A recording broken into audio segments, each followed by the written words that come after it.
Hello बच्चों, नमस्कार। स्वागत है आपका अपने परिवार अंकित एजुकेशन अड्डा पर। आज हम बात करने वाले हैं RRB NTPC, RRB group D और आरपीएफ के कुछ महत्वपूर्ण प्रश्नों के बारे में। इसमें हम बात करेंगे कुछ प्रॉफिट और लॉस से रिलेटेड महत्वपूर्ण क्वेश्चन और जो आपके एग्जाम में बनते हैं। इस तरीके का क्वेश्चन आपने देखा होगा। यदि 33 मीटर कपड़ा बेचने पर रानी को 11 मीटर कपड़े के विक्रय मूल्य के बराबर लाभ प्राप्त होता है तो उसका लाभ प्रतिशत ज्ञात कीजिए। तो इस तरीके का क्वेश्चन आपको दिया दिया जाए तो आप कैसे याद रखेंगे। तो आपको कंडीशन बताई जा रही है तो वो चीज़ याद रखना। आपको इस तरीके से लिखा होगा 33 मीटर कपड़ा बेचने पर रानी को 11 मीटर कपड़े के विक्रय मूल्य के बराबर लाभ होता है या हानि होती है। यहाँ विक्रय मूल्य लिखा होना चाहिए, ठीक है।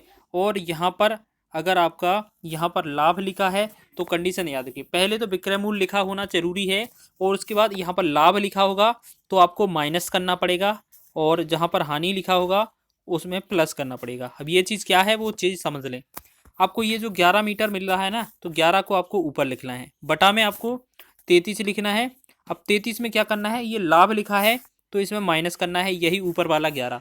अगर इसमें ये हानि लिखा होता तो हम इसी में ये 11 जोड़ देते। बस इतना सा काम करना है, फिर गुणा में 100 लगा देंगे, ये परसेंटेज में आ जाएगा हमारा लाभ वाला, ठीक है। लाभ बोला है, लाभ परसेंट ही आंसर आएगा, प्रॉफिट परसेंट, ठीक। इतना समझ में आ गया। हमें क्या करना है, जितना अधिक ये मिलता है वो ऊपर लिखते हैं, नीचे हमें या तो जोड़ना पड़ता है या घटाना पड़ता है। जब भी विक्रय मूल्य के बराबर लाभ मिलेगा तो घटाएंगे और हानि मिलेगा तो जोड़ेंगे, ठीक है। तो ये बनेगा 11/22 और गुणा में मिलेगा 100%।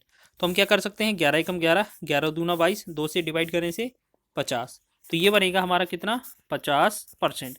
तो ये 50% हमारा हो जाएगा प्रॉफिट। ऑप्शन नंबर सी इसका राइट हो जाएगा। महत्वपूर्ण प्रश्न है, इस तरीके से क्वेश्चन बनता भी है। और आपको जो चीज़ें याद रखना है कि लाभ होगा तो माइनस, हानि होगा तो प्लस करना है, ठीक है। अगर यहाँ पर क्रय मूल्य लिखा होता तो कुछ भी नहीं करना होता, जैसा आपका 33 दिया होगा बटा में 33 किया जाता, ठीक है। तो कंडीशन हमने आपको बता दी है दोनों। अगला क्वेश्चन है कि यदि किसी वस्तु का विक्रय मूल्य उसके क्रय मूल्य के 5/4 के बराबर है तो इस समव्यवहार में प्राप्त प्रतिशत लाभ ज्ञात कीजिए। बहुत बढ़िया क्वेश्चन है। आप ऐसा समझें, किसी विक्रय मूल्य की बात की जा रही है हमसे, किसकी, विक्रय मूल्य की बात की जा रही है। तो ये जो है क्रय मूल्य का कितना है, 5/4 है। तो आप ऐसा समझे ना कि कोई विक्रय मूल्य है, वो क्रय मूल्य का मतलब सीपी का कितना है, 5/4 है, यही पूछा है ना। तो बस ये बहुत आसान हो गया। अब इस सीपी को आप इसके नीचे ले आए तो हम क्या करेंगे, एसपी बटा में सीपी और बराबर में ये क्या हो जाएगा हमारा 5/4। तो आपको पता है ना, सीपी एसपी अगर आपका अनुपात में हो या वैल्यू दिया हो तो आप बहुत ही जल्दी से आसानी से सॉल्व कर सकते हैं। इन दोनों में कितने का डिफरेंस है, 1 रुपये का। अब देखिएगा, 4 रुपये में खरीदा, 5 रुपये में बेच दिया, तो 1 रुपये का क्या हुआ था, आपको प्रॉफिट हुआ था। बस इतना सा तो काम ही था। प्रॉफिट परसेंट में आंसर देंगे तो जो प्रॉफिट होता है वो लिखते हैं ऊपर, बटा में हमेशा क्रय मूल्य आता है तो ये 4 वाला है यूनिट नीचे लिखेंगे, गुणा में लगा देंगे 100। 4 एकम 4, 4 से 4 दूना 8, 4 पंचे 20। तो ये बनेगा हमारा 25% प्रॉफिट। 25% लाभ जो होगा इस क्वेश्चन का आंसर हो जाएगा। तो इस तरीके से हमने ऑप्शन नंबर सी को सिलेक्ट किया है, ये हमारा आंसर हो जाएगा। तो इस तरीके से अगर आपका कभी भी बटे में या अनुपात में वैल्यू दिया जाए तो आप इस तरीके से आसानी से आप लगा सकते हैं, ठीक है। सबसे पहले आप ये समझा करें कि इसका क्रय मूल्य और विक्रय मूल्य कितना है, जिससे कि आपको आंसर आसानी से बना सकें आप। आगे बात करेंगे नेक्स्ट क्वेश्चन की। चलिए नेक्स्ट क्वेश्चन देखेंगे। क्वेश्चन लिखा है हमारा, देखिएगा इसी बेस पर आधारित है।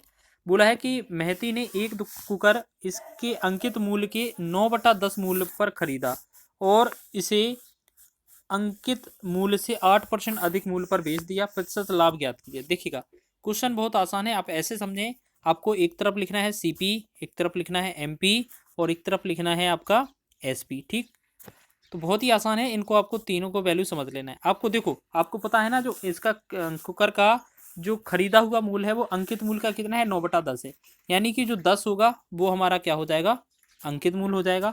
लेकिन जो क्रय मूल्य होगा वो कितना होगा, 9 होगा, ठीक है ना। 9 होगा कि नहीं। अब देखिएगा, हम इन 10 और 9 को 10 ना करके हम 10 को 100 बना लेते हैं, 9 को हम 90 बना लेते हैं। इससे क्या है, कैलकुलेशन आसान हो जाएगा। अब देखिएगा, अंकित मूल्य से 8% अधिक मूल्य पर अगर बेचा गया है तो देखिएगा, अगर इससे अंकित मूल्य से अगर +8% अधिक पर बेचा गया है तो ये 100 वाला वैल्यू 108 में बेचा गया होगा, ठीक है। अब हमारे पास क्रय मूल्य 90 हो गया, विक्रय मूल्य 108 हो गया। तो आप बताएं यहाँ पर कितने रुपए का लाभ हुआ है, तो आप बताएं यहाँ पर कितना रुपए का लाभ हुआ है। तो 90 से 108 हुआ है, तो ये 18 रुपए का लाभ हुआ है। क्या हुआ है? 18 रुपए का प्रॉफिट। हमसे आंसर प्रतिशत लाभ में पूछा है, प्रॉफिट परसेंटेज में पूछा है, तो हम क्या करेंगे, जो लाभ आता है उसे लिखा जाता है ऊपर, बटा में लिखा जाता है क्रय मूल्य। क्रय मूल्य कितना है? 90, तो 90 लिखेंगे नीचे और गुणा में लगा देंगे 100। एक जीरो से एक जीरो कट जाएगा, 9 एकम 9, 9 दूना 18, 2 का 10 में गुणा करेंगे तो ये बनेगा 2.20% लाभ। तो 20% जो लाभ होगा इसका राइट आंसर हो जाएगा ऑप्शन नंबर ए। समझ में आ रहा है सभी को? बहुत ही अच्छा क्वेश्चन है। इस तरीके से क्वेश्चन भी आपके बनते हैं और कहीं ना कहीं एग्जाम में ये आते हैं, और आपके रेलवे के प्रीवियस ईयर एग्जाम में तो ये बहुत पूछे गए थे। आगे बढ़ते हैं नेक्स्ट क्वेश्चन की ओर। अगला क्वेश्चन देखेंगे। लिखा है आपका, एक वस्तु का लागत मूल्य अंकित मूल्य का 75% है। यदि 15% की छूट दी जाए तो लाभ या हानि प्रतिशत ज्ञात कीजिए। देखिएगा, कल वाला फॉर्मूला बताते हैं हमने, कल हमने इसी तरीके से बताया था। पिछले वीडियो में क्या बताया था कि सीपी बटा में एमपी होता है, ठीक है, और ऊपर 100 माइनस डिस्काउंट होता है या डिस्काउंट परसेंट, और यहाँ 100 प्लस माइनस यहाँ एक्स होता है। जहाँ पर जो एक्स होगा ये हमारा लाभ और हानि दोनों को दर्शाएगा। अगर क्वेश्चन में लाभ होगा तो लाभ लिखेंगे, हानि होगा तो हानि लिखेंगे, ठीक है। हानि होगा तो प्लस माइनस लिखेंगे और लाभ होगा तो प्लस लिखेंगे। पहले इसको सॉल्व कर लेते हैं इसको, ठीक है। तो आप इसका फॉर्मूले का यूज करेंगे, सीपी बटा एमपी। आपको पता है अंकित मूल्य का लागत मूल्य कितना है? 75% है। अगर आप अंकित मूल्य आप ऐसे समझें कि यहाँ पर अंकित मूल्य अगर आपका 100 है तो इसका जो लागत मूल्य होगा वो 75 होगा, मतलब क्रय मूल्य, ठीक है ना, क्योंकि 75% ही तो बोला है। बराबर में आपकी छूट 15% है, तो हम पहले 100 में से अगर 15% घटाएंगे तो यहाँ पर कितना लिखेंगे? 15 85 के लिख देंगे, और यहाँ पर हमारा क्या होगा? 100 प्लस माइनस एक्स हो जाएगा, ठीक है। बस इसको कैलकुलेट करना है। 25 या 75 हो जाएगा, 25 चौके 100 हो जाएगा, ठीक। इतना समझ में आया? फिर हम क्या करेंगे, बस इसको काटना रहा है, काटेंगे और कैलकुलेट करेंगे। तो हम क्या करेंगे, क्रॉस गुणा कर देंगे, ठीक है। तो यहाँ पर हम क्या करेंगे, 3 ब्रैकेट के बाहर, और ये हो जाएगा 100 plus x, 100 plus minus x, और बराबर में ये 85 का 4 में गुणा होगा, तो ये बनेगा 4 पंचे 20 और 4 अट्ठे 32 और 2 34। अब हम क्या करेंगे, 3 से इसे भाग कर देंगे पहले तो, ठीक है, 3 से इसे भाग कर देंगे, तो ये बनेगा 100 प्लस माइनस एक्स, और ये कितना बनेगा, 100 में से ये कितना 3 से भाग करेंगे तो 3 एकम 3, और यहाँ पर 3 एकम 3, फिर 3 तिरका 9, ठीक है ना, और फिर 3 तिरका 9, 3 तिरका 9, लगभग इतना आएगा। अब 100 को अगर हम पक्षांतर करेंगे तो ये 100 हट जाएगा 113 में से, तो 13 पॉइंट कुछ कुछ रह जाएगा। इसका मतलब है ये एक्स जो है वो प्लस में आ रहा है हमारा 13.33% लगभग। तो हम कह सकते हैं इसमें ये क्या हो जाएगा, हमारा प्रॉफिट परसेंट हो जाएगा। तो ये चीज़ आपको समझना है। जो आपका इसका आंसर आएगा वो प्रॉफिट में आएगा, ऑप्शन नंबर 20 का राइट हो जाएगा, ठीक है। आसान प्रश्न है, इस तरीके से आप बना सकते हैं क्वेश्चन को, और कहीं ना कहीं ये क्वेश्चन एग्जाम में देखने को मिलते हैं। वीडियो अच्छा लगा है तो वीडियो को लाइक करें, शेयर करें, चैनल पर नए हैं तो चैनल को सब्सक्राइब कर लें।